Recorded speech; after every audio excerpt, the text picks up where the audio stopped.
Бұл үмметті Аллах Құранда дағы, Таурат, Забур, Инжилде дағы жақшылыққа шақырып, жамандықтан қайтара тұрған негізгі мақсаты деп белгілеп кеткен да. Шон үшін біздің кәлимамыз ла илаха иллаллах мен тоқтап қалбайды. Мұхаммаdur Расулулла дегені бар. Ансыз толық болбайды.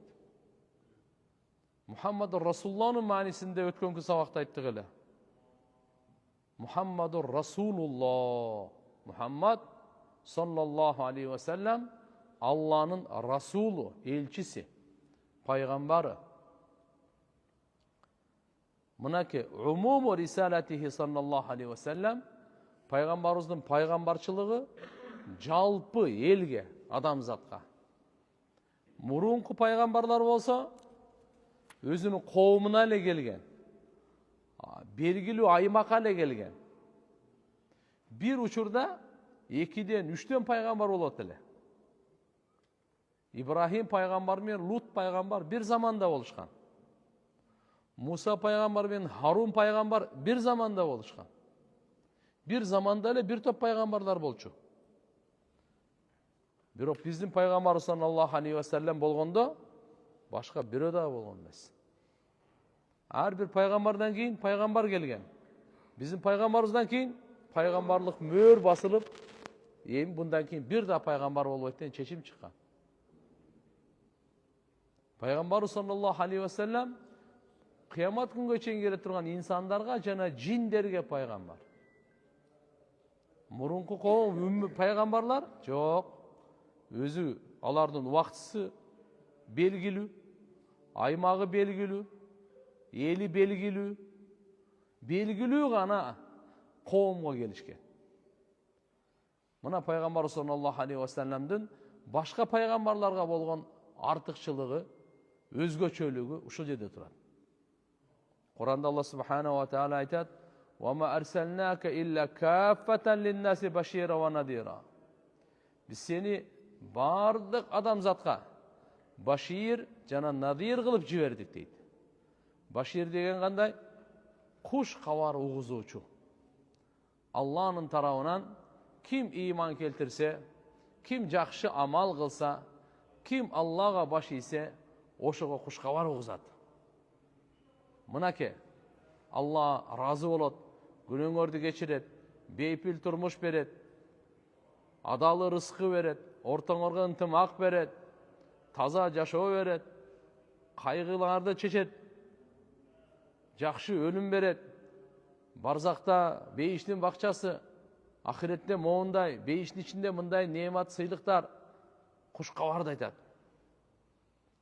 Ушуну башир деп коет. Надир деген кандай? Коркутуучу. Эгер иман келтирбесең, капырлыкта жашасаң, ширкте жашасаң, анда билип кой, Алланын азабы катуу. Дүйнөдө дагы Алла Тааланын азабы, ахиретте дагы Алланын азабы. Эгерде жакшы амал кылбасаң, жакшы жүрбөсөң, күнөөлөрдү кылсаң, зулумдук кылсаң, Алланын азабынан корккун. Алла Таала кор кылып коет. Алла субханаху ва тааля зар кылып коет. Абириңи ачып коет. Алла Тааланын каары жайт, бактысыз болосуң, жүзү каралардан болосуң. Жаның оңойлук менен чыкпайт.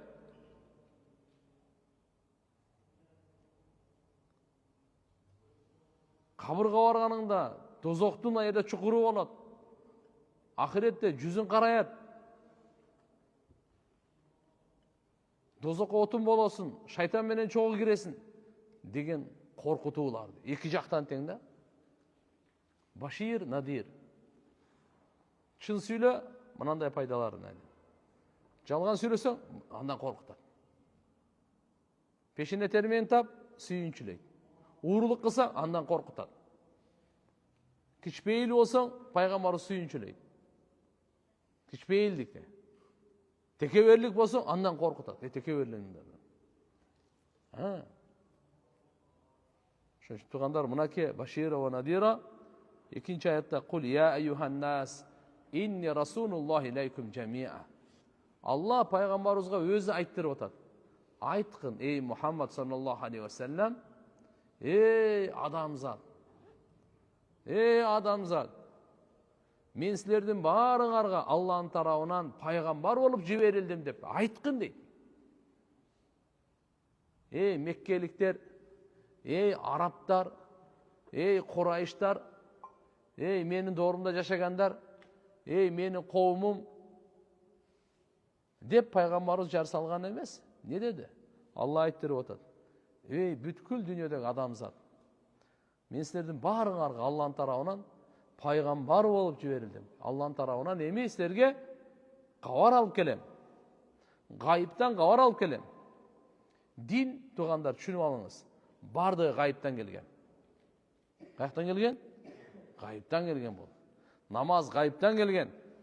Иман ғайыпқа ишенгенді айтады. Ахирет ғайыпты айтады туғандар. Қанша зекет, қанша мурас, бардық илім ғайыптан келген.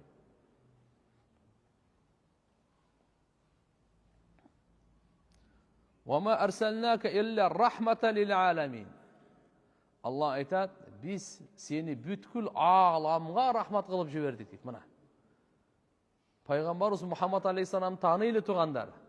Пайғамбарымыз бүткіл аламға райым болып келген, залым болып келген емес. Зиян беруші, талқалаучу, бұзучу болып келген емес.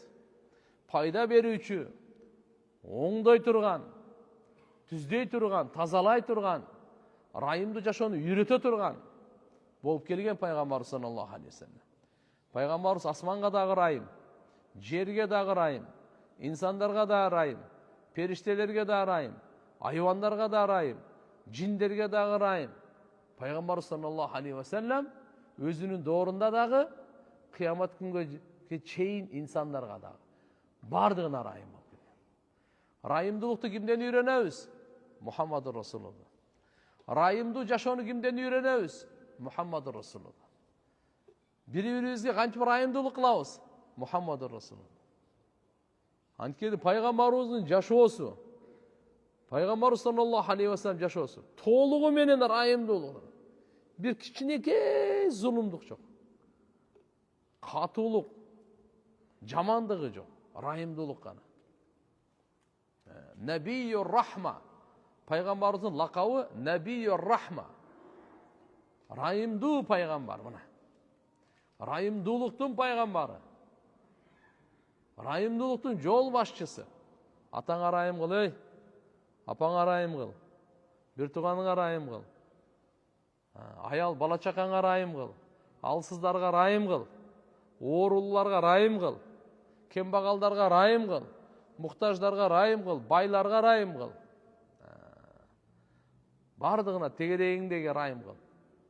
Өліктерге да райым қыл. Тирилерге райым қыл. Айуандарға райым қыл. Айуандарға райым қыл дейді. Пайғамбарымыз бұйрық берді. Ирхаму ман фил ард, ярхамукум ман фис сама. Ар-рахимун, ярхамухумур рахман. Жер бетіндегілерге райымдылық қылғыла. Асмандағылар сілерге райымдылық қылады. Райымды Алла, райым қылушыларға ғана райым қылады. Біз еми ташбордық жашауын таштайлы. Гөр албас, кек сақтоо, өч алуу, текеберлік, қара ниеттік, жаман қалу дегенді таштап тұрып, райымды жашауны таңдайлы. Райымды жашауны үйретушіні қарап жашайлы. Райымды заттың, райымды шариятын қарманайлы. Пайғамбару саллаллаху алейхи вассалам. Райымды саудагер болойлы, ой туғандар. Райымды ата болойлы. Райымды бала болойлы. Райымды күйе болойлы.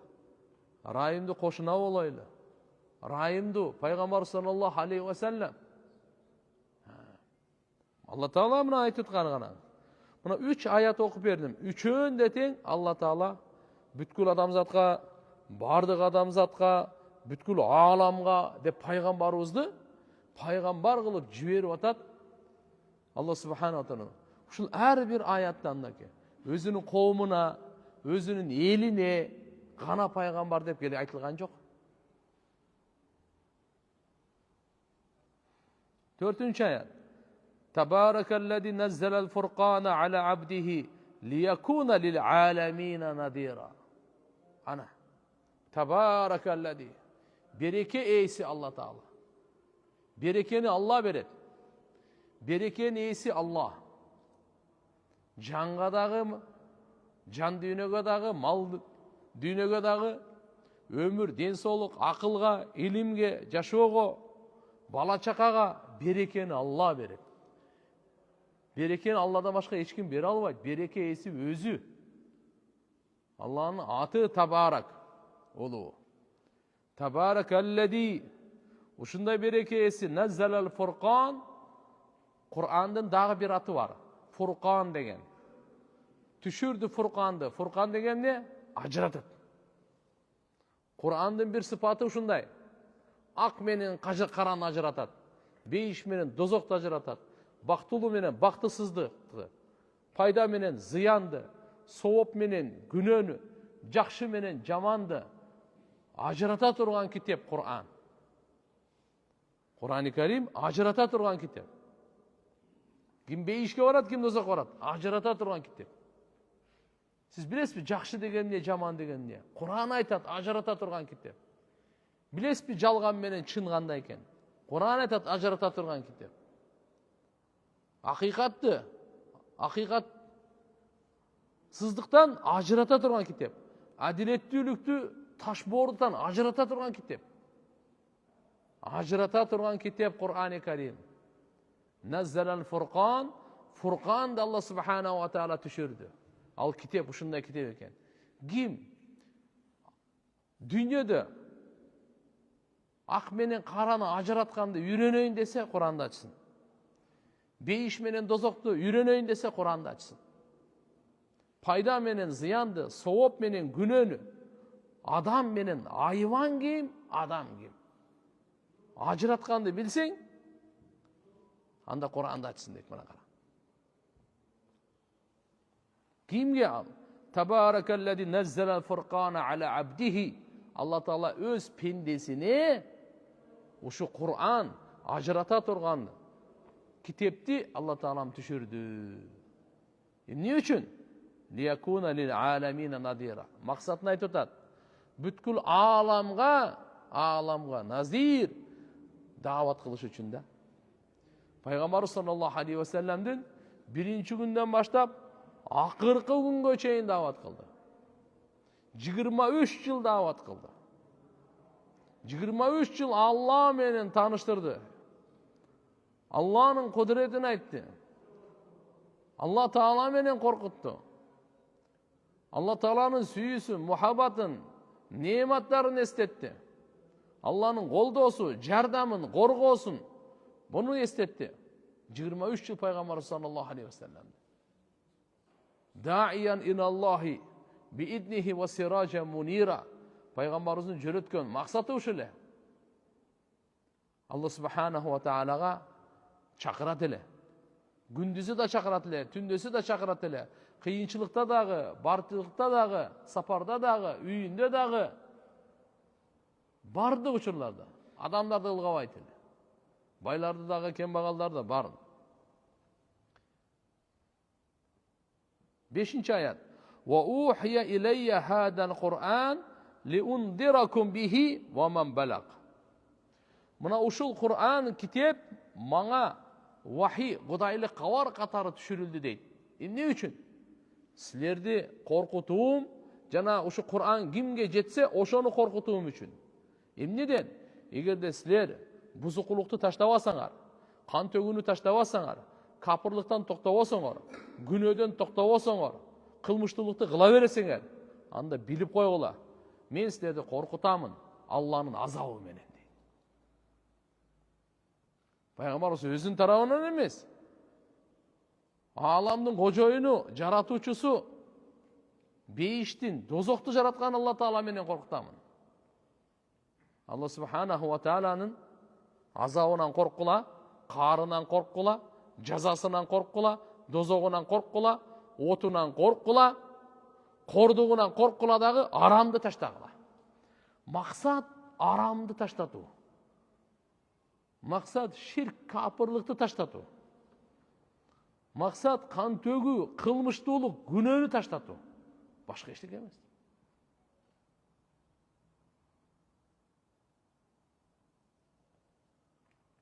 Mына аятта, ушул аяттарда ачык пайгамбар саллаллаху алейхи ва салламдын пайгамбарчылыгы жалпы элге экени айтылып атат.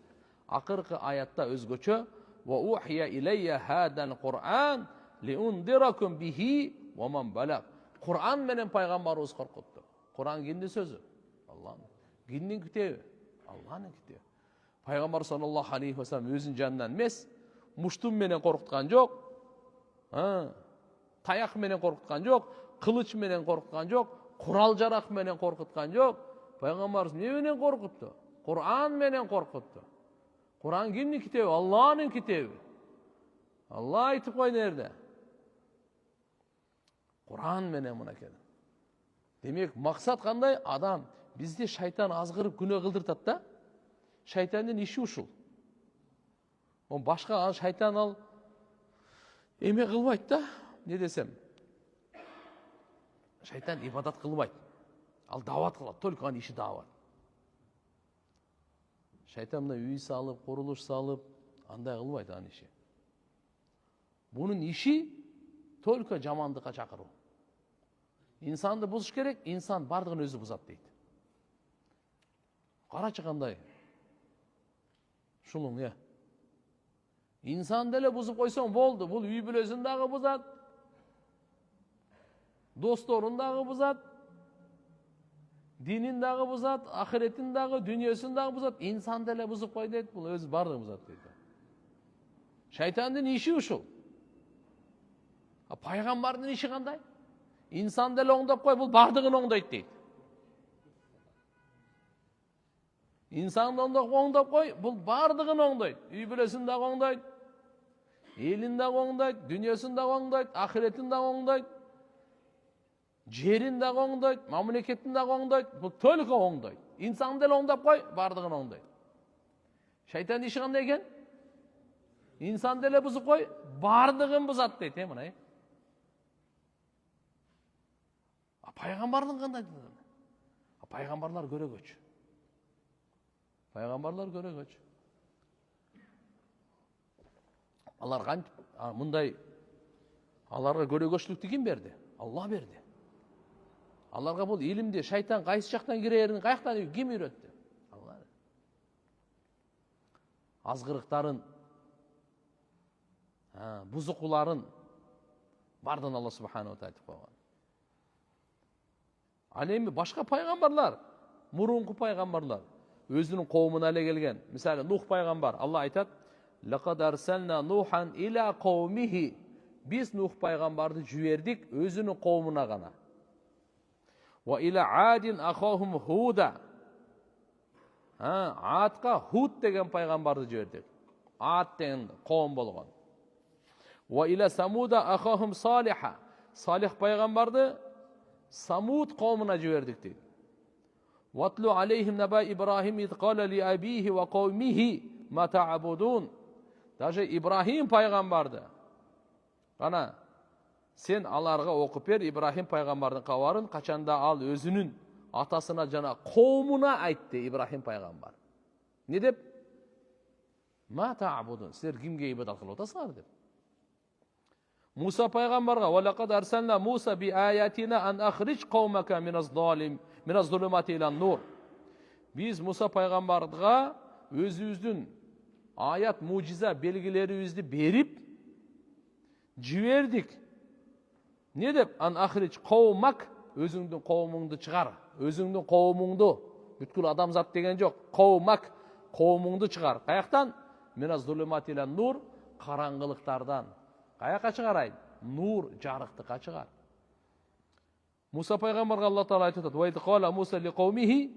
Муса пайгамбар мындай дейт коомуна: "Я кауми, лима ту'дунани ва кад та'ламуна анни расулуллахи илейкум." Эй менин коомум, эмне үчүн мага ыза жеткиресиңер, Болбосо силер билесиңер го мен Аллах Тааланын элчиси экенмин. Силерге жиберилген пайгамбар экенмин билесиңер. Эмне үчүн мага ыза жеткиресиңер? Бани Исраилге айтат да жөөттөргө. İsa peygamber ne dedi? Ve izqala İsa ibn Meryem ya bani İsrail inni Rasulullah ileykum musaddiqan lima bayna yaday min at-Taurat ve mubashshiran bi rasulin ya'ti min ba'dihi ismuhu Ahmad. Ey bani İsrail, men sizlerge peygamber bolup жиберилдим. Коомго. Өзүмдөн мынакей Taurat мурунку китепти тастыктоочу, менден кийинки келе турган пайгамбар Muhammed aleyhisselam, анын аты Ahmad. Peygamberimiz Muhammed Aleyhisselam'ın iki maşhur belgili atı. Biri Muhammed, ikincisi Ahmad. Kur'an-ı Kerim'de iki öten geledi. Buna uşul yerden daha turgandar biz bildik. Peygamberler özünün kovumuna ele gelgen boldu. Nuh peygamber, Hud peygamber, Salih peygamber, İbrahim peygamber, Musa peygamber, İsa peygamber. Peygamberlerden var. Özünün kovumuna ele gelgen. Ayka? Özünün kovumuna. Bizim Peygamber sallallahu aleyhi ve sellem buna misali Şuayb peygamber, Şuayb adı Şuayb peygamber, Musa peygamberin kaynatası. Musa peygamber Mısır'da ele, al Madyan'da olçu. Al Madyan'da peygamberçi. Oşun için Mısır'dan kaçıp gelgende aytkanda, sen bu жерде gıcalat bolbo, sen bizdin nemeye geldin territoriyaga depçi. Oylanmasın. Sen oşa zalimden kutuldun dep. Firavun buyakta Mısır'da. Musa peygamber olsa dua kılıp atat Harun peygamberga. Harun peygamber. Şu peygamber kıl. 2 yaş kişi olsa. Al peygamber bolup atat. Bir zamanda ele bir top peygamberler. Jana bular özünün kovumuna gana jiberilgen peygamberler. Bizim peygamber sallallahu aleyhi ve sellem бүткүл аламга. Ушуну биринчи таанып алайлы. Bizim peygamberimizin peygamberçılığı бүткүл аламга. Allah Kur'an'da aytat: "Litubayyina lin-nas ma nuzila ilayhim." Biz seni buna sana Kur'an'da düşürdük. Ve enzelna ileyke zikra. Kur'an'da ne için? Litubayyina lin-nas. Peygamberimizin Kur'an Allah Teala düşürgöndü maksatını aytat. Adamlarga açık aykın bayanda bergen. Kur'an'da bayandoçu Peygamberimiz sallallahu aleyhi ve sellem. Bayandoçusu kim eken? Peygamberimiz. Kim çeşmelep eret? Peygamberimiz çeşmelep. Kim düşündürüp eret? Peygamberimiz düşündürüp eret. Kim açık aykın bayandap eret? Peygamberimiz sallallahu aleyhi ve sellem. Peygamberimiz'e kim bayandadı? Allah Teala. İnne aleyna bayana. Peygamber sallallahu aleyhi ve sellem'e algaç ayatlar düşüyotkanda Peygamber Cebrail periştenin ününü uğar zaman daro kaytalayt ele da. Esinden çıkıp kalıbasın, unutup kalıbayın dep. Allah Teala aytты: "Артынан kaytalabasın. Sen жақшы kunt koyup uq. Senin жүрөгүңө topтай turgan biz. Andan keyin Kur'an'dan ayatların çeşmelösün bayandap bere turgan bizdin boynumuzda dep koydu Allah. Bizim javapkерчилигибизде. Oşun için Peygamberimiz Allah kanday bayandap berdi? Peygamberimiz ümmetke sahabalarga oşonday bayandap berdi. Sahabalar kийинки muğundan gelip alhamdulillah bugünkü günü Kur'an-ı Kerim bayandaması menen, bardıq şarhtары menen, çeşmelösü menen, kança degen hadistin bar da Kur'an'da çeşmeleydi. Hadistin bar ne çeşmeleyken? Kur'an'da. Uşu milyon hadislerden bardığı Kur'an'da çeşmeleydi tuğanlar.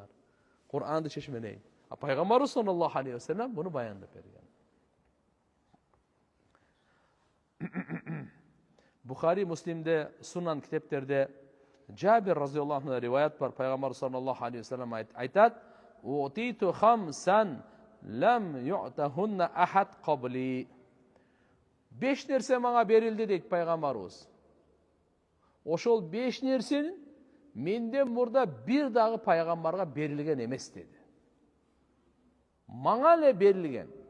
Özgöçü Allah Peygamberimizge bergen 5 nerseni. Murunku peygamberlerden birösüne dağı bergen emes. Emin bunda şu 5 nersesi kaysı eken Peygamberimizge özgöçe berilgen. Kana kullu nebi yub'asu ila kavmihi khasatan ve bu'istu ila kulli ahmar ve aswad. Murun пайгамбарлар өзгөчө өзүнүн коомуна гана жиберилет эле. Ал эми мен бардык кызыл карага, мындайча айтканда, бил асват вал ахмар жамил алам, бүткүл ааламга жибердим дейт. Асват маруф, булар каралар. Ахмар ким дерсе, вахуал абияд вал араб айзан ахмар. Кыскасы ак каранын бардыгына мен пайгамбар болуп жиберилдим. Бул биринчи пайгамбарыбыздын өзгөчөлүгү. Экинчиси, башка риваятта мындай деген жери бар экен. Ва буисту илан наси амматан. Бүткүл адам затка мен пайгамбар болуп жиберилдим. Бул бир. Экинчиси бай айырмаланган. Ухиллат лиял ганаим валам тухалла ли ахад qabli. Олжонун малы мага адал кылынды, менен мурда бирөөгө дагы адал кылынган эмес дейт. Олжо деп түшүнөсүздөр, чоң газаптарда капырлардан жеңген түшкөн мал мүлктү олжо дейт. Трофей деп коебу? Ошол мурунку пайгамбарларга адал эмес эле. Пайгамбарыбыз Мухаммад алейхиссалам айтат, мага адал кылынган дейт. А мурункулар болсо, ошондой олжонун малын эмне кылат эле десе, бир дөңсөк алып барып таштап коет эле, от келип күйгүзүп кетет эле. Үчүнчүсү, ва жуилат лиял ард тойибатан ва тахуран ва масжидан. Аллаху акбар. Мен үчүн жер пакиза, таза, жана масжид, сажда кыла турган жай кылынды дейт.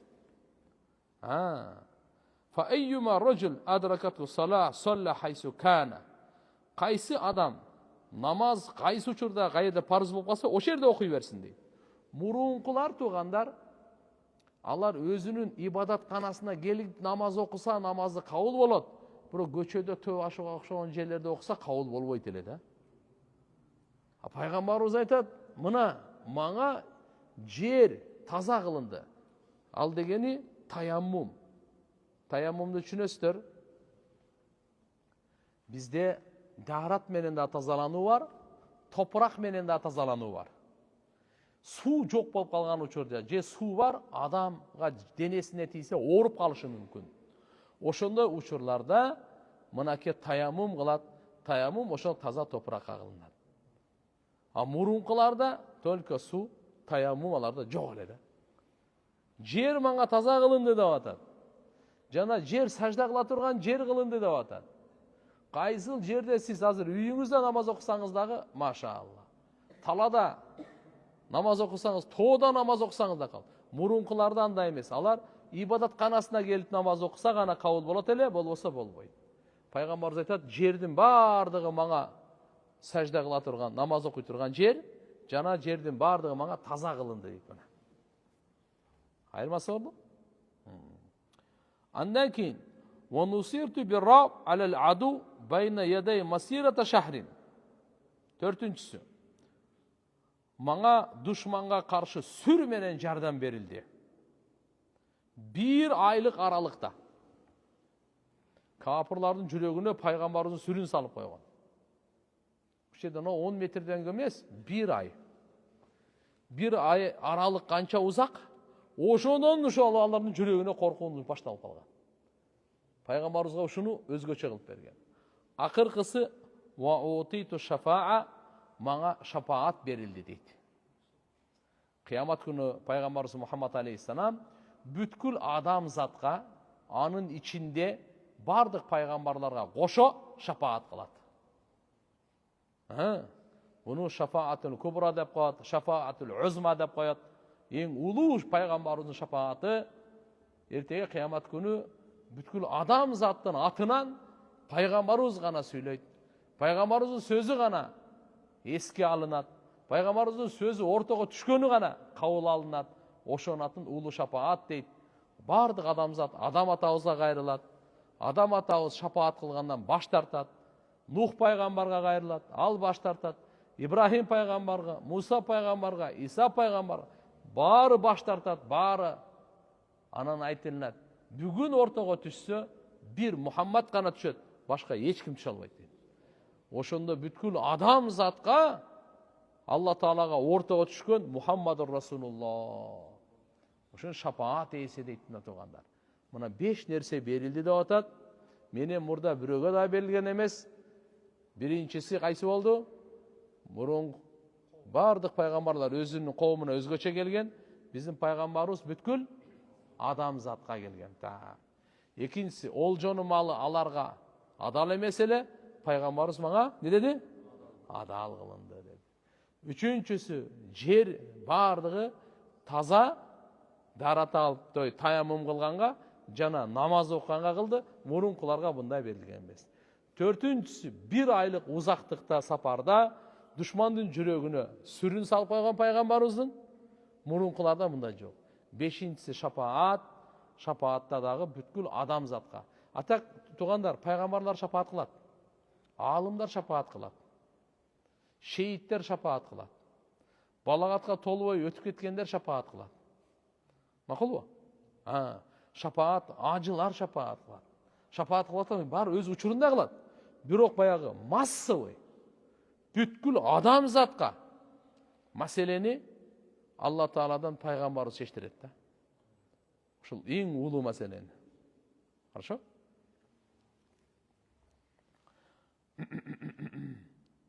Муслим шарифте келет. Фуддилту алал анбия биситтин. Пайгамбарларга караганда мага Алла Таалам 6 нерсе менен артыкчылык берди дейт. Биринчиси, отиту жавамиул калим. Мага жавамиул калим ушундай сөздөрдү Алла Таалам берди. Сөзү кыска, мааниси өтө терең. Жана жалпы бардыгын камтып алган. Кыска эле сөз. Ушуну пайгамбарыбызга берди. Мисалы, Роббана атина фид дуния хасана ва фил ахирати хасана ва кина адабан-нар. Кыска эле. Билесизби бунун мааниси канча терең? Билесизби бул канча нерсени өзүнө камтып алат? Сөзү кыска, мааниси өтө терең жана бардык нерсени камтып алганды ушуну айтып коет, жавамиул калим деп коет. Ушундай мага берди дейт. 1. Ва нусирту бирра, сүр салуу менен жардам көрсөтүлдү мага. 2. Ва ухиллат лиял ганаим, олжонун малдары мага адал кылынды. 3. Ва жуилат лиял арду тахуран ва масжидан, жердин бардыгы мага сажда кыла турган жана тазалана турган жай кылынды. Ва урсилту илал халqi каффатан, бүткүл махлукка пайгамбар болуп жиберилдим. Ва хутима биан набиюн, жана мен менен пайгамбарлык бардыгы мөөр басылды, акыркысы болдум дейт. Хутима дегени мынакей мөөр басылды. Мөөр бүттү. Bundan keyin эч ким пайгамбар болбойт. Пайгамбарыбыз Мухаммад алейхиссалам акыркы пайгамбар, жана бардык пайгамбарлардын мөөрү. Ушу менен бүтүрдү деди.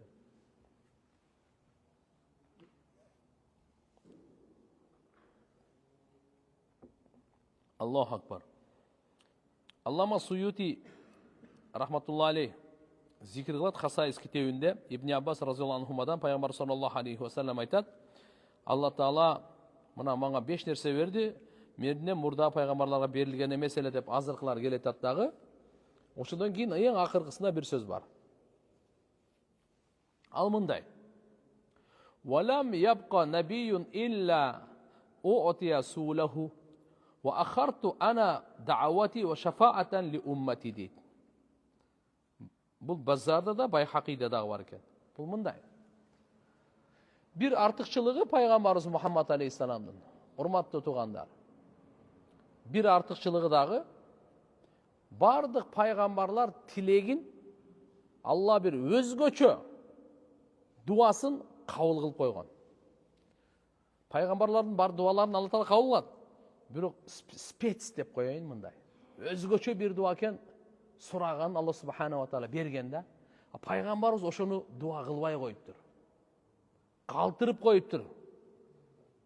Сактап коюптур. Үммөткө шапаат кылыш үчүн. Мен аны кыямат күнү сурайм дейт. Бардык пайгамбарлар сурап бүткөн. Алла берип бүткөн кабыл кылып. Пайгамбарыбызга ошо особенный бир берилгенин Пайгамбар саллаллаху алейхи ва саллям өзүнүн доорунда канча мусулман болот эле, канча миң болот эле. Ошо менен Аллаху акбар кылып койгон жок. Не кылды? Кыямат күнгө чейин келе турган инсандардын баары чогулсун, bir dua kılaylı çoğu dedi de. Ümmetke şefaat için akhartu ana da'vati. Men özümdün duamdı deydi. Atayı arkaga taşlap geçiktirip koydum deydi. Şafaaten li ümmeti. Ümmetime şefaat kılış için. Oşol Peygamberimizin spets duası var go. Kimge paydası tiyet. Kim Allah'ın aldığına şirk kılvay, la ilahe illallah dep gelse oşoga paydası tiyet деген. Allah'a şirk kılvay ele, şerik kılvay ele, hiç kimdi tengdebey, hiç kimdi koşboy. Makul mu? Oşontip ele Allah Taalaga gelse esen aman bu dünyeden ele ötüp ele oşo iman menen ele barıp kalsak, Kuda kalasa, oşo Peygamberimizin atayı özgöçö spets duasına inşallah bizge de nasip bolat Kuda kalasa. Şirk kılbay Allah'a iman menen gelsele boldu dedi. Ançamça günah ıl da olsa çıpığa deydi de mınday. Peygamber sallallahu glawny şirk bolbasın boldu. Ne bolbasın? Şirk geçirilbeydi. Şirk geçirilbes dua şu. İnnallah la yaghfiru ay yushraka bi. Aytıp koygan Allah Taala. Ve yaghfiru ma duna zalika limen yasha. Şirk de Allah Taala geçirbeydi. Andan başkasın kimdi kalasa barın geçirip koydu Allah. Şoň üçin eň çoň günah tugandar şirk bolat. Allah'ım bizni barımızda şirkten saklasın.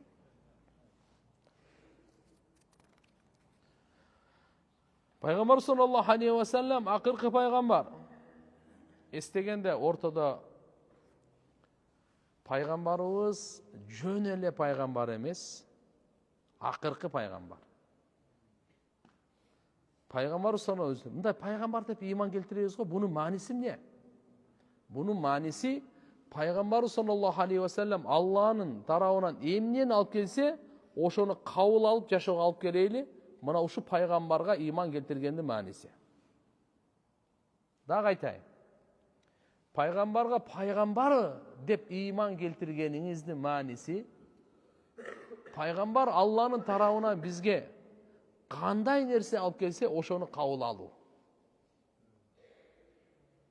Uşul sizdin peygamberden peygamber dep iman keltirgeniňizdin manisi jana talabu, maksatı uşul. Alemi biri peygamberimizdi peygamber dep işenet. Bunu akırkısı dep işenbeydi. Al Müslüman emes al. Peygamberdi peygamber dep işenip, biri peygamberimizdi akırkı peygamber dep işenbeseňiz, anda İslam'ın sırtındasız, içinde emessiz. Bizim peygamberimiz peygamber dep imanda keltirебиз. Bir. İkincisi bizim peygamberimiz akırkı peygamber dep iman keltirебиз. Oğunuz. Peygamber sallallahu aleyhi ve sellem'de akırkı peygamber dep işengendin manisi maksatı ne? Peygamberimizden alıp kelgenin bütkül alamga tarkatуу.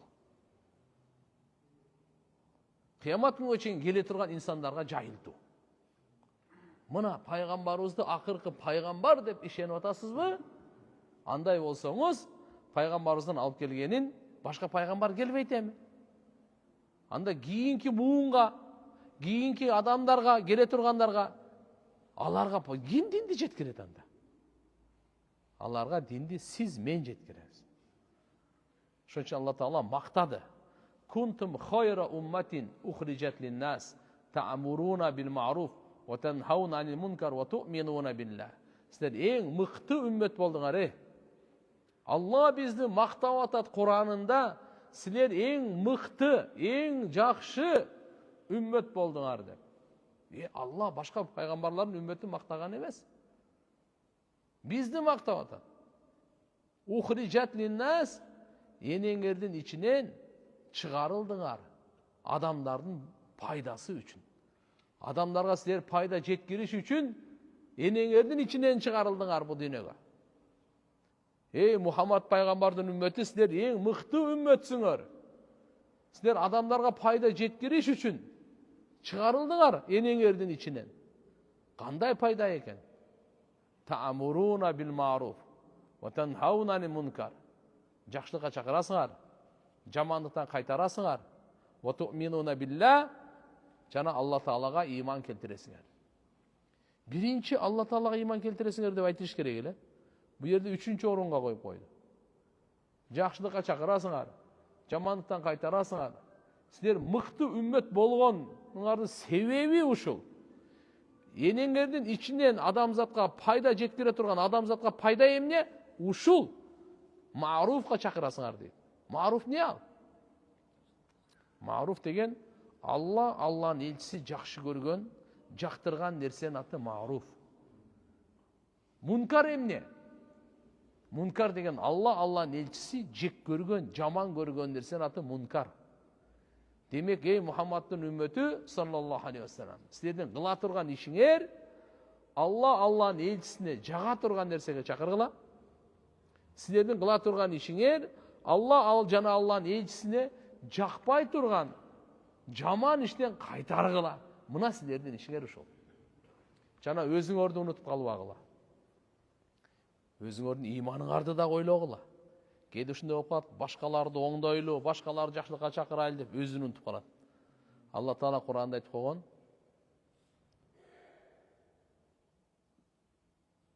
"Ва тансауна анфусакум ва антум татлуна китаб афала таъқилун." Силер адамдарды жакшылыкка чакырасыңар. Та'муруна бил. Жакшылыкка чакырасыңар да, анан ва тансауна анфусакум өзүңөрдү унутуп каласыңар. Ва антум татлуна китаб. Алланын китебин силер окуйсуңар. Афала таъқилун. Киши акыл барбы силерде? Акылыңар жокпу, сен акыл жүргүзбөйсүң. Адамдарды жакшылыкка чакырып атасың. Өзүң ошо жакшылыкты кылбайсың. Адамдарды жамандыктан кайтарып атасың. Бирок ошо жамандыктын ичинде жүрөсүң. Кандай бул? Алла Таала Бакара сүрөсүндө Бани Исраилге бул эскертүү берген, бизге сабак. Бизге сабак. Болбосо силер китеп окуйсуңар деп атат. Кудайдын китебин окуп туруп, адамдарды жакшылыкка чакырып туруп, өзүңөрдү унутуп калган бул не деген кеп? Тансауна анфусакум. Алла Таала кайра айтты. Өзүңөрдү унутуп калганыңар кандай бул? Афала таъқилун деген сөзү катуу тиет. Силер мында акыл жүргүзбөйсүңөрбү дейт. Кандай жакшылыкка чакырып өзүңөр кылбайсыңарбы? Жамандыктан кайтарып өзүңөр кыласыңарбы? Эртең кыямат күнүндө риваятта келет. Дозокко бир топ адамдар түшүп калат экен да. Алар ичегисичи, тегирмендей болуп өздөрүн оролот экен, мындай болупчу. Азапталат экен да. Ана мындай караса, бу дүйнөдө жакшылыкка чакырып жүргөн адамдар экен да. Силерге эмне болду? Биз силердин айтканыңарды кылып бейиште жүрөбүз го, силерге эмне болду буягы? Десе, эмне деп айтасың? Биз силерди ошо жакшылыкка чакырат элек, бирок өзүбүз кылбайт элек. Жамандыктан кайтарат элек, бирок өзүбүз кыла берет элек. Ана. Ошон үчүн бул жерде мынакей ушул риваятта, аятта адамдарды жакшылыкка чакырган, адамдар жамандыктан кайтарган кишилерге өтө чоң эскертүү бар. Эгерде пайгамбарлык мээнетти улантып, жакшылыкка чакырып, жамандыктан кайтарабыз деген мээнетке белибизди бекем байласак, кичине эсибиз менен болойлу да. Ошону кичине ойлонуп коелу. Мен элге айтып атам. Ошо жакшылыкка чакырып атам. Ошону мен кылып атамбы же кылбай эле турам өзүм. Жамандыктан кайтарып атам. Ошо жамандыктан өзүмдү сактап атамбы же жокпу? Эгерде Кудай сактасын, тилибиз жакшылыкка чакырып, амалыбыз тескерип отурган болсо, Алла сактасын. Ар бир даватчыга, ар бир имамга, ар бир кары алымга мына аят өтө чоң сабак. Риваятта гана. Ошон үчүн туугандар, жараткан Алла субханаху ва таала баарыбызга товфик берсин. Демек, биздин пайгамбарыбызга пайгамбар катары ыйман келтиребиз, акыркы пайгамбар деп ыйман келтиребиз. Макулбу? Пайгамбарыбыз саллаллаху алейхи ва салламга бардык пайгамбарлар ыйман келтирген. И пайгамбарыбыз Мухаммад алейхиссалам өзүнө ыйман келтирген. Өзүнө ыйман келтирген. Туугандар, ошон үчүн пайгамбарыбыз Мухаммад алейхиссалам акыркы пайгамбар. Кур'анда айтат: "Ма кана Мухаммадун аба ахадин мин риджаликум, валакин расулаллах ва хатаман набийин, ва кана Аллаху бикулли шайин алима." Мухаммад пайгамбар силердинче бирөөңөрдүн дагы ата эмес. Риджалик мисалы эркектерге бирөөңөргө да ата эмес. Бирок ал Алланын элчиси. Пайгамбарыбыз Мухаммад алейхиссаламдын балдары, уулдары кичинесинен эле каза болгон. Бир хикмат ушул, эртеге барып туруп, пайгамбардын баласы да пайгамбар болобу экен деген түшүнүк келип калып атат. 3 уулу болгон. Канча? 3 уулу. Улуусу Касим. Пайгамбарыбыз саллаллаху алейхи кунияты Абул Касим дейт эле. Абул Касим дегени Касымдын атасы деген сөз. Абул Касим деп. Жашынан өтүп кетти. Экинчиси Абдулла, ал да жашынан өтүп кетти. Үчүнчүсү Ибрахим, ал да жашынан өтүп кетти. 3 баласы. Пайгамбар саллаллаху алейхи ва саллям, Алла Таала акыркы пайгамбар кылган. Балдары чоңоюп, жетилип, пайгамбардын баласымын, пайгамбардын баласы да пайгамбар болуш керек. Эл ар кандай мисалы. Алла Таала хикматы кичинекейинен эле булар жок дүйнөдө. Ошончо пайгамбар саллаллаху алейхи ва саллям сизге бизге мындай чыкканда ата жок. Бирок пайгамбар жана пайгамбарлардын мөрү. Айтып атат Алла Таала: Расулалла ва хатаман набийин. Алланын элчиси жана бардык пайгамбарлардын акыркысы. Мына Куран. Алла жарыя кылып атат. Биздин пайгамбарыбыз бардык пайгамбарлардын акыркысы. Хатам деген ахир деген сөз. Хатам деп дагы. Хатим акыркысы, мөрү. Алла Таала ар бир нерсени билүүчү, караңыз. Алла субханаху ва таала кимди акыркы пайгамбар кылат, кимди биринчи пайгамбар кылат, ал өзү билет ал. Кимди пайгамбар кылат, кимди кылбайт, ал өзү билет ал. Жараткан Алла Тааланын тандоосуна эч ким кирише албайт, акысы дагы жок. Колунан дагы келбейт. Алла Таала яхтар ма яша. Эмнени кааласа жаратат. Яхлуку ма яша ва яхтар. Каалаган Алла субхана жаратат, каалаганын тандайт. Кимди пайгамбар, кимди пайгамбар эмес. Кимди кайсы пайгамбардын үммөтү кылуу, Алла тандайт буну. Сиз эмне үчүн Муса пайгамбардын үммөтү болбой калдыңыз? Сиз эмне үчүн Иса пайгамбардын үммөтү болбой калдыңыз? Сиз эмне үчүн Ибрахим пайгамбардын үммөтү болбой калдыңыз? Биз пайгамбарыбыз Мухаммад алейхиссаламдын үммөтү болгонубуз бул Алланын тандаганы. Биз тандалма үммөтпүз. Биз кандай үммөтпүз? Биз избранный. Жөнөкөй адам эмеспиз биз. Алла Таала бизди тандаган. Жөөттөр айтат. Мына тандалма биз дейт. Ушул күнгө чейин алар өзүнүн тандалган өзү биз унчукпай жүрөбүз го, Унчукпай койсо чыга берет экен да адамдар.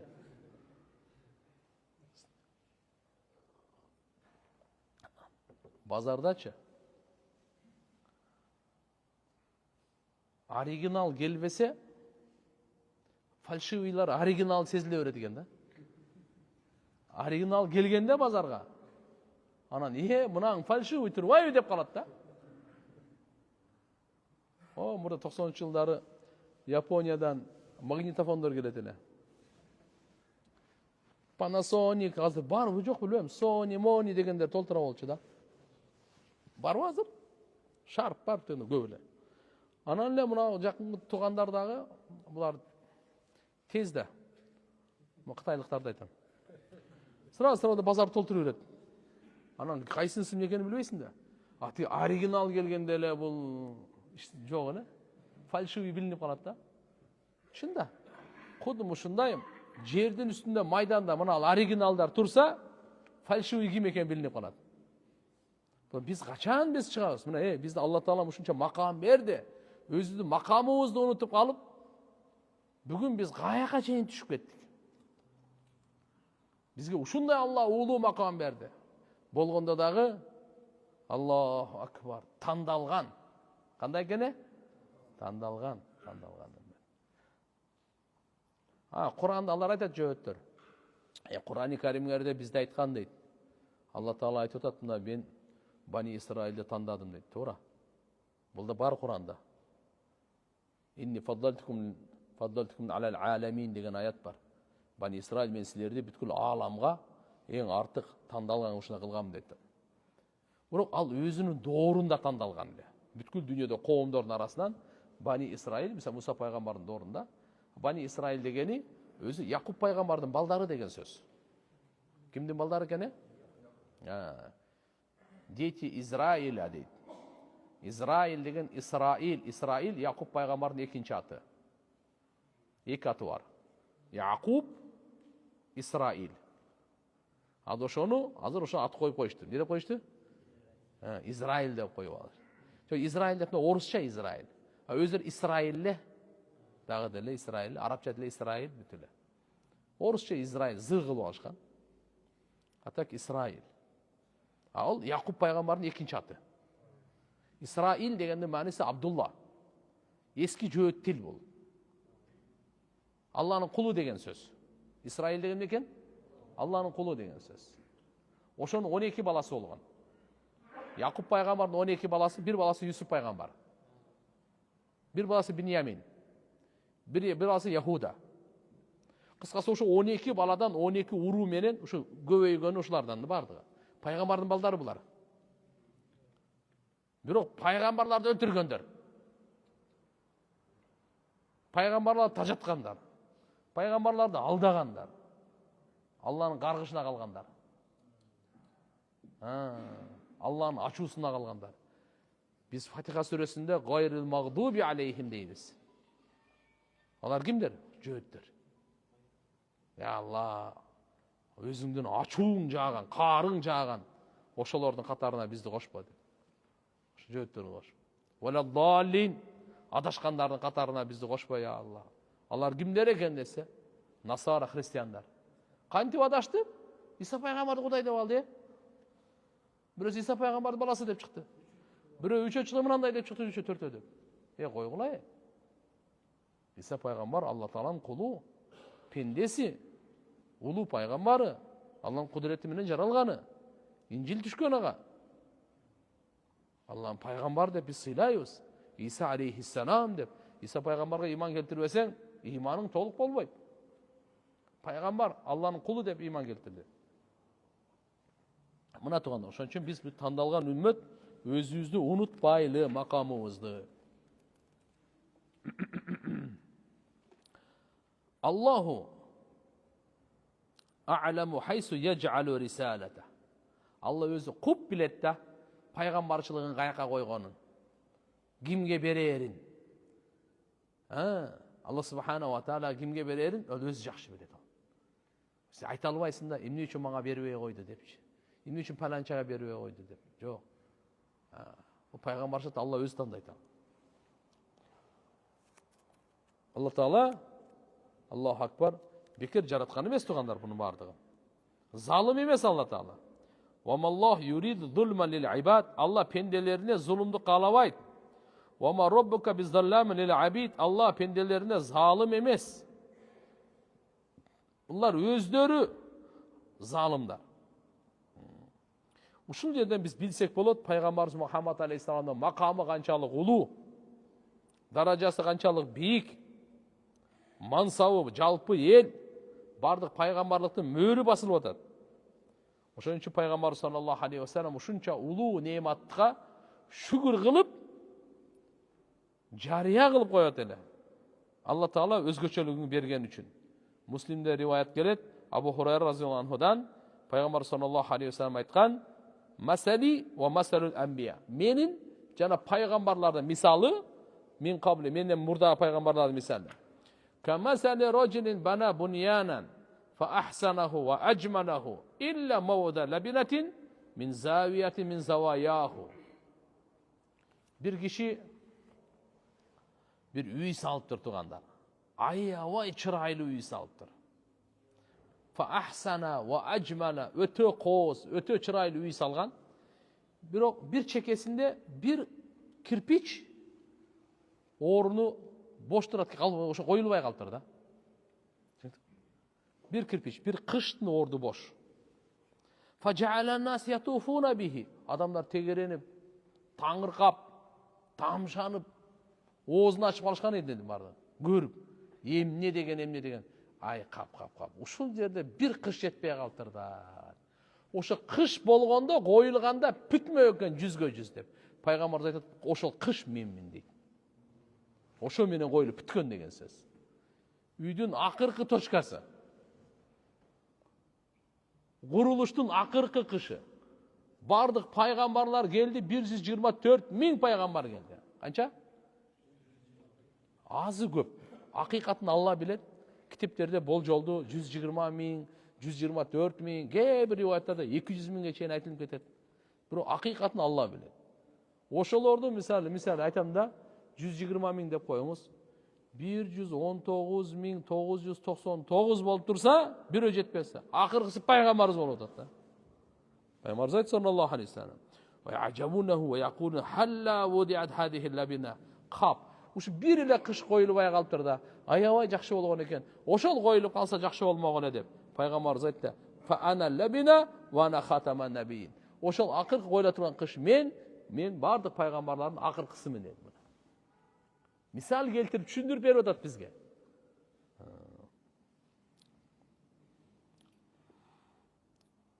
Андан кийин ушул жерде пайгамбарыбыз саллаллаху алейхи вассаламды сыйлоо, урматтоо, таазим этүү, кемел даражадагы адеп кылуу.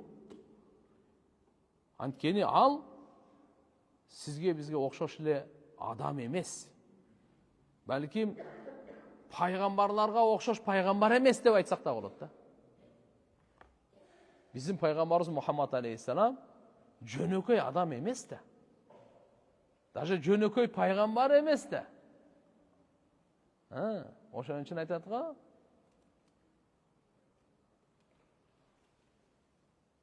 Жемчуг бу таш болобу? Ташка кире көрбөйбү? Өзү ташка киргендер бирок ал таш эмес да. Пайгамбар саллаллаху алейхи вассалам дагы макулу адам болгон мен сизге бизге окшош адам эмес да ал. Башкача. Пайгамбар саллаллаху алейхи вассалам туура жиндерден эмес, периштелерден эмес, оттон же нурдан жаралган эмес. Пайгамбар саллаллаху алейхи вассалам адам баласы, сизге бизге окшош топурактан. Бирок сизге бизге окшош эмес ал. Балким пайгамбарларга окшош эмес. Пайгамбар саллаллаху алейхи вассалам мындай болду. Кандай десе, имамухум, пайгамбарлардын имамы. Каидухум, алардын анеке лидери. Хатибухум, алардын хатиб, сүйлөй турган. Ва хатимухум, акыркысы, хатамухум, мөрү. Ва сахибу шафаатихим, аларга шафаат кылуучу. Ва акрамухум алаллахи таала, Аллага эң сыйлуу урматтуусу. Ва афдалухум индаллах, Алланын алдында эң мартабалуусу. Куллухум тахта ливая хамдихи. Бардыгы пайгамбар саллаллаху алейхи вассаламдын желегинин алдында болот кыямат күнү. Кыямат күнү Алла Таала мактоо желегин тапшырат. Бизде дагы мисалы Кыргызстанда падыша болгондо кыргыз мамлекетинин туусун көтөрөт. Туу деп айтайлы. Байрақ, желек кичине мындайраак болот. Туу. Мактоо деген туусу бар. Ливаул хамд. Ошон Алла Таала бир эле кишиге берет. Пайгамбарыбызга берет. Пайгамбарыбыз саллаллаху алейхи вассалам мактоо туусун көтөргөндө, ошо туунун алдында көлөкөсүндө адам атадан тартып кыямат күнгө чейин ким Аллага мактоо айткан болсо, ошо жерден орун алат. Эми элестетиңиз, туу канча чоң. Желегенди. Пайгамбар хадисте мындай дейт: Аллаху акбар. Эмне деген керемет. Не деген керемет пайгамбар саллаллаху алейхи вассалам. Бардыгы ошол менин туумдун алдында болот деген, желегимдин алдында болот деген. Пайгамбарыбыз саййиду халқиллахи таала ва акрамул аввалин вал ахирин алаллахи таала ва азаму халқиллахи таала. فإن كل رسول له مقام في الخلافة عن الله تعالى. Пайгамбарыбыз Мухаммад алейхиссалам имамул анбия, бардык пайгамбарлардын имамы, махлуктардын төрө, мырзасы. Алла Таалага алгачкы кийинкилердин эң сыйлуусу, махлуктардын эң улуусу, калай калктын эң ыйыгы пайгамбарыбыз Мухаммад саллаллаху алейхи вассалам. Анткени бардык пайгамбарлардын өзүнүн макамы бар. Алла Тааланын тарабынан халифа, орун басарлык макамы бар. Адам алейхиссалам туралы Алла Таала айтат: "Ва ид қала раббука лил малаикати инни жаилун фил арди халифа." Періштелерге Алла Таала айткан. Не деп? Мен жер бетинде өзүмдүн орун басарымды жаратуучумун деп. Адам атабыз тууралуу айтат. Періштелер ошондо айткан эле: "Атажалу фиха ма юфсиду фиха ва ясфику дима ва нахну нусаббиху бихамдика ва нуқаддису лак. Қала инни а'ламу ма ла та'ламу." Періштелерге ой салган Алла Таала. Періштелер мурда жаралган.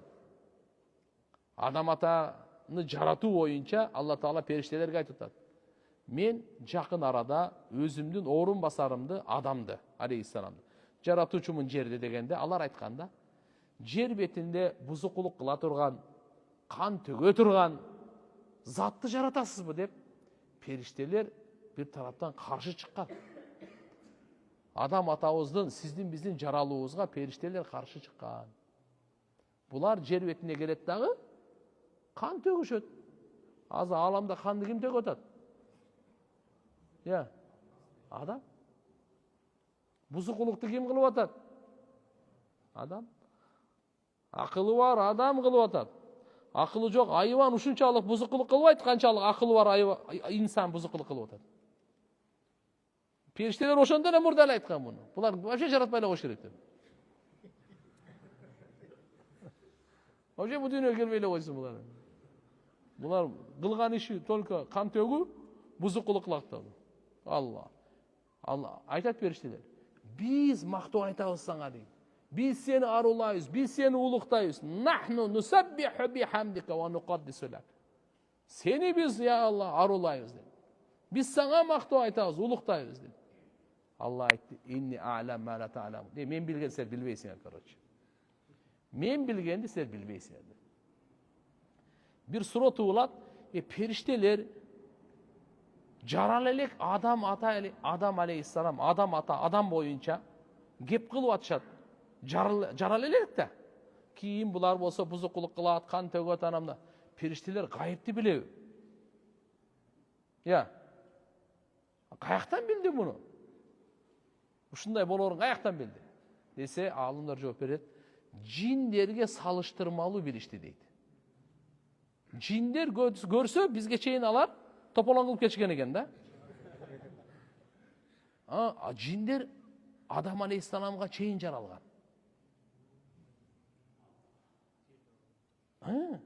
Шайтан жиндерден да. Бул жиндин атасы шайтан ал. Кана минал жин дейт. Куранда Алла Таала айтат: "Шайтан, иблис жиндерден болот." Адам алейхиссалам жаралып деп бар жатты, шайтан уже бар эле ал. Бар эле да. Ошон үчүн жиндер алар оттон жаралган, макулбу? Ал биз Адам атадан мурда бар эле бул жиндер. Шайтандар бар эле. Жиндер ошон үчүн кылтырып бу дүйнөдө аябай кан төгүп тополоң кылышкан экен. Периштелер бардыгын билет, көрүп турат. Бул эми Алла Таала айтып атат: "Адам алейхиссалам жаратам" деп.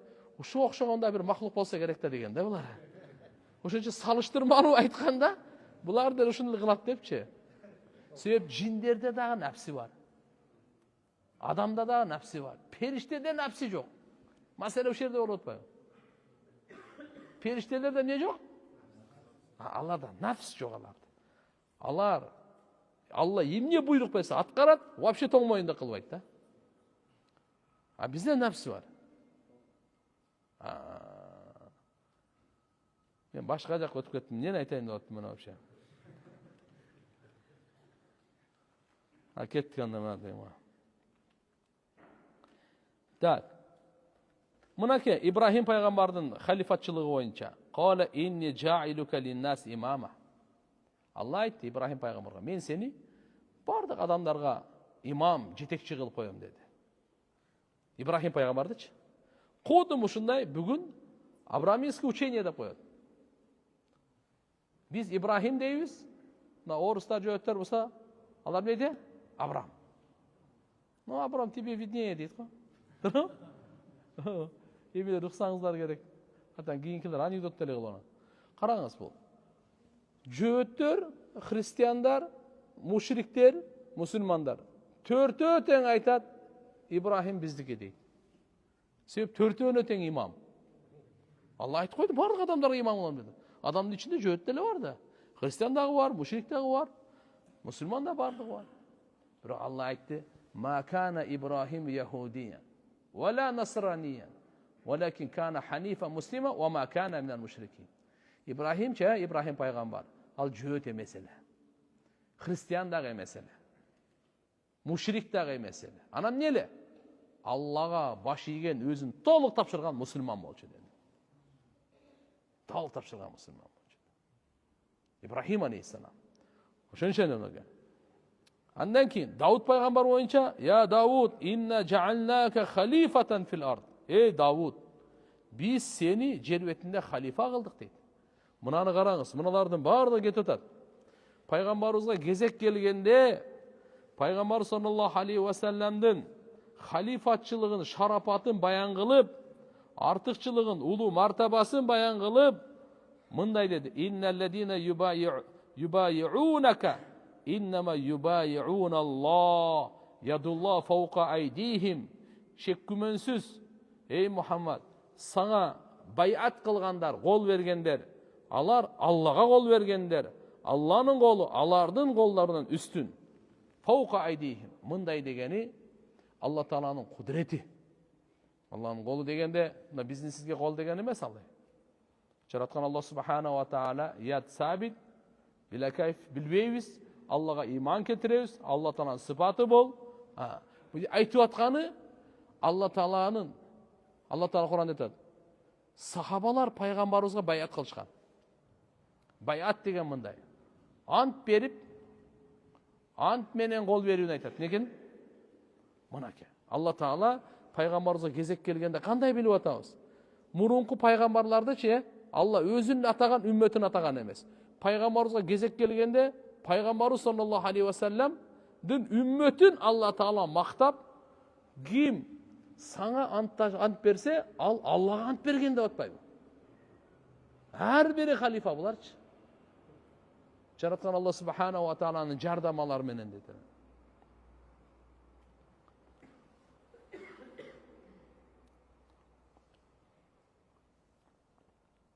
Пайгамбар саллаллаху алейхи ва саллам Миражга чыкканда Байтул Мукаддаста Сахи Муслимде риваят келет Абу Хурайрадан разияллаху анхудан. Миражга барып келди. Барып келгенден кийин Курайш айтты: "Биз сага ишенбейбиз" деди. Кандай ишенбейсиң? Бардыгын айтып атат. Абу Бакыр Сыддык разияллаху анху айтканда, Абу Бакыр Сыддык разияллаху анху пайгамбар айтты, пайгамбар "Всё" деди. Как она есть деди, болду. Ошончо Сыддык деген ат коюлган. Подтверждающий. Абу Бакыр: ушуга эмне дейсиң эме? Мына сенин досуң мындай деп атат. Бир түндүн ичинде эле мен Байтул Мукаддаска бардым дейт. 1,5 километр да. Анда биринчи асман, экинчи, үчүнчү, төртүнчү, бешинчи, алтынчы асманга барып, тиякты көрүп, бейиш тозокту көрүп, Алла менен сүйлөшүп, учурашып, анан кайтып 5 вакыт намаз алып келдим деп айтып атат. Сен досуң мына эми эмне дейсиң деп Меккедеги капырлар Абу Бакыр Сыддык разияллаху анху айтканда, Абу Бакыр айткан: "Мен дагы да мурда айтканды айтам. Ал пайгамбар эмнени айткан болсо, ол проблема жок, бардыгы болот" деп. Ошол учурда анан Курайш айтканда: "Эгерде сен точно Байтул Мукаддаска барып келсең, бир түндө анда айтчы, канча айнеги бар, терезеси, канча эшиги бар" депчи. Макулбу? Пайгамбар саллаллаху алейхи ва саллям Каабада, Хатимде турат. Хижр Исмаил деп коет. Хорошо, деди. Алла Таала перданы алып койду. Байтул Мукаддасты эмнеден эле көрүп турат? Меккеден көрүп турат.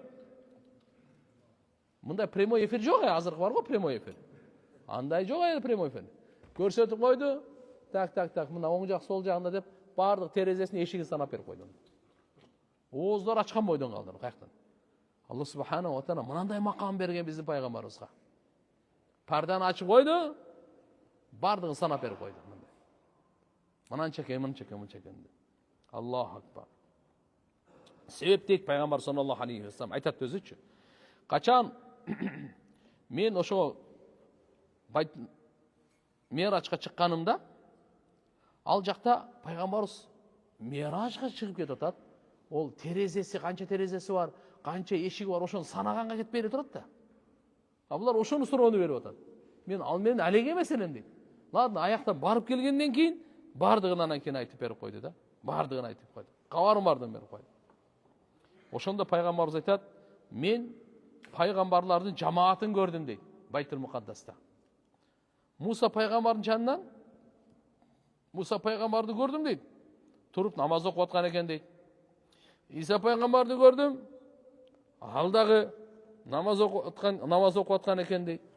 Бирок ал киши Урва ибн Мас'уд ас-Сакафи разияллаху анхуга окшош экен дейт. Ибрахим пайгамбарды көрдүм, ал да намаз окуп атат экен дейт. Ал адамдардын баарынан силердин пайгамбарыңар Мухаммад алейхиссаламга окшош экен дейт. Пайгамбар саллаллаху алейхи вассалам өзүнүн.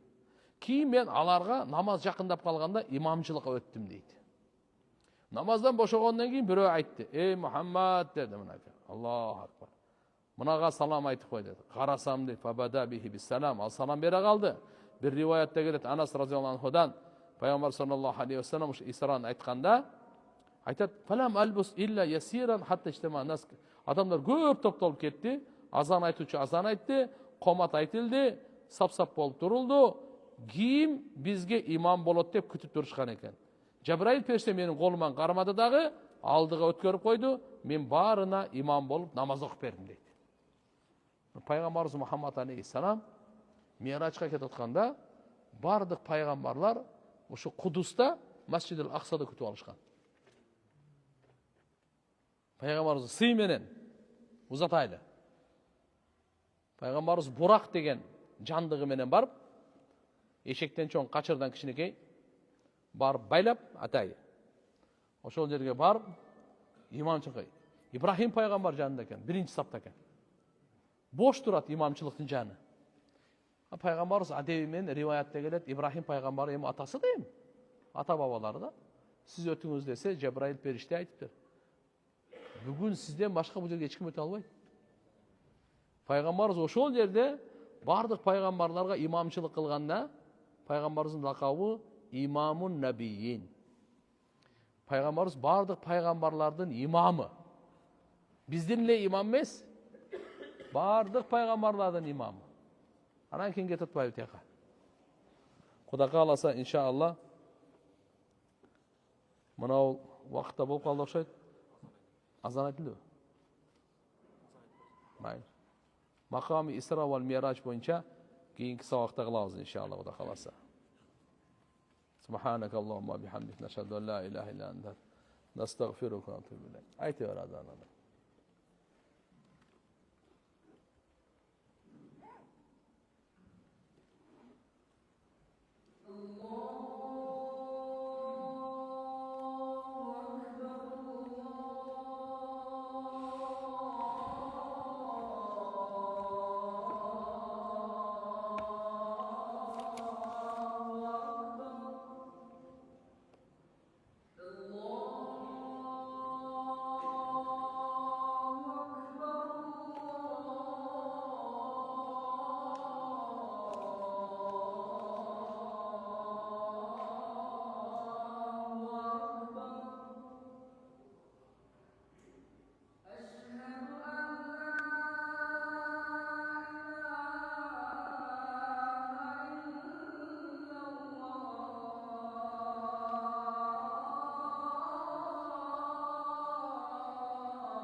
Vaqt var hocam bizde. Biraz sorular var iken bunlarga cevap berip koyayın da. Assalomu alaykum. Va alaykum assalom.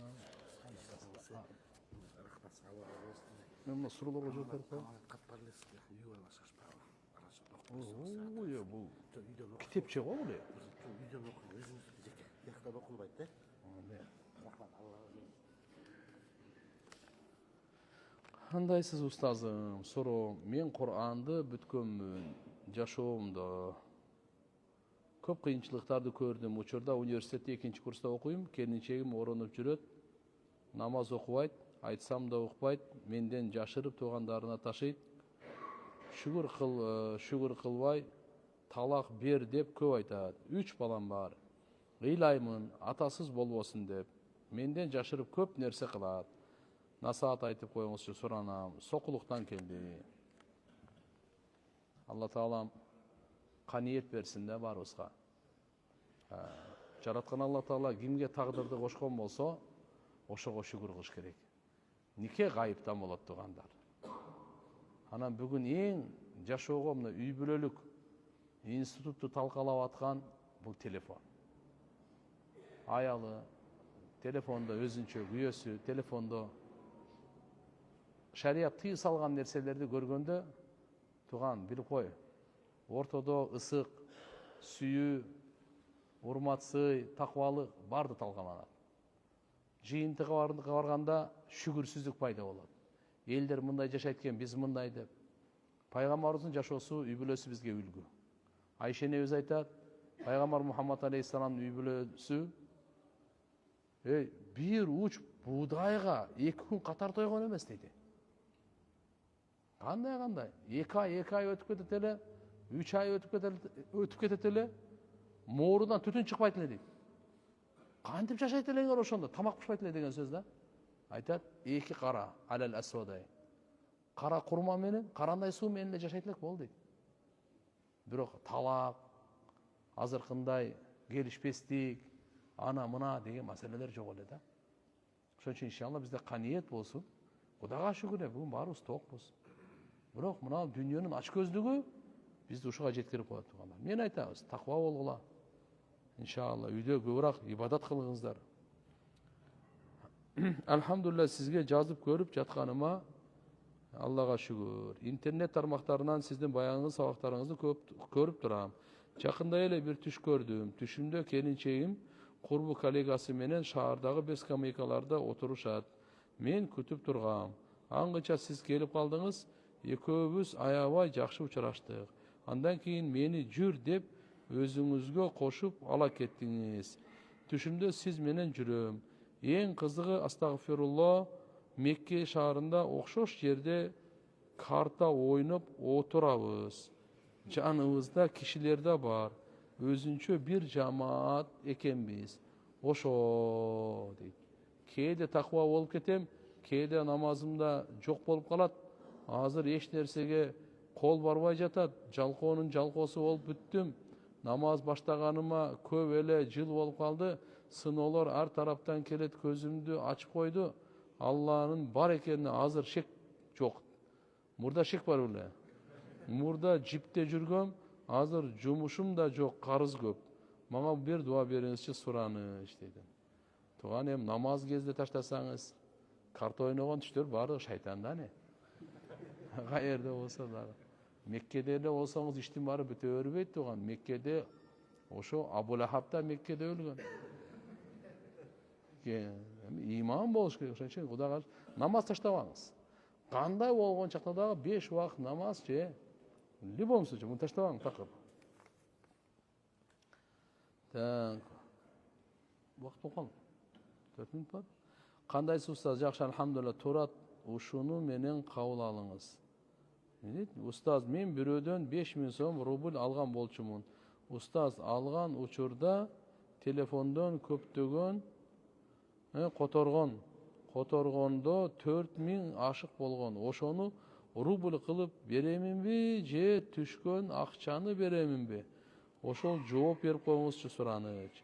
Мындай, эмне менен алсаңыз ошо менен которуп берип коюңуз. Акчаны доллар менен алсаңыз доллар менен кайтарып бериң. Рубль менен болсо рубль менен, сом менен болсо сом менен кайтарып бериң. Кандай алсаңыз ошондой кайтарып бериң.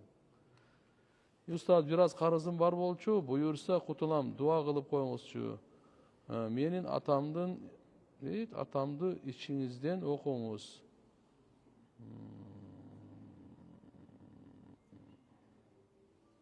Алла Таалам жеңил кылсын, Алла Таалам. Охо. Кандай денсаулык жакшы, өмүрүңүзгө береке берсин. Амин. Сизде Алланын бар экенине шүгүр. Менин суроом мындай. Мен эркектер чач 40-чында дейби? Парикмахерский экен, чач кырккан жерде иштейм экен. Ушул жумушум кандай болот? Шариатка ылайык келеби? Жана ушул жумуштан зекет маселеси кандай болот? Канча пайыз берем? Жана канча убакта берип туруш керек? Зарплатам күнүмдүк, салон өзүм аштым, жакында Алланын каалоосу менен. Экинчи суроом, жер жутуп кеткен Карун Муса пайгамбардын бир тууганыбы же башка Карунбу? Жок, жер жуткан Карун ал Муса пайгамбардын коомунан болот. А Муса пайгамбардын бир тууганы пайгамбар ал Карун эмес, Харун. Харун. А жер жуткан Коф менен, Корун. Карун деп коёбу, Карун деп. А биринчи сурооңуз эмне эле? Парикмахерский. Парикмахер иштесе болот. Бирок караңыз да, шариаттын илимин алып алыңыз. Кандай прическа коюш керек, кандай койбош керек. Азыркы мына запатты окшоп кое турган болсоңуз, анда жакшы болбой калат. Жакшынакай тегиздеп кое турган болсо, мейли, пайгамбар айткан, бир жерин алып, бир жерин таштап, бир жерин көбөйтүп, тыйым салган мындайлар. Макулбу? Ана мусулманга окшотуп жакшынакай кылыңыз. Анан о бирөө көргөндө бул мусулманбы, мусулман эмеспи деп шектенбей тургандай болсун. Калгандардын эми кийин эме жооп берели. Субханакаллахумма ва бихамдик, нашхаду ан ла илаха илля анта, настагфирука ва натубу илейк.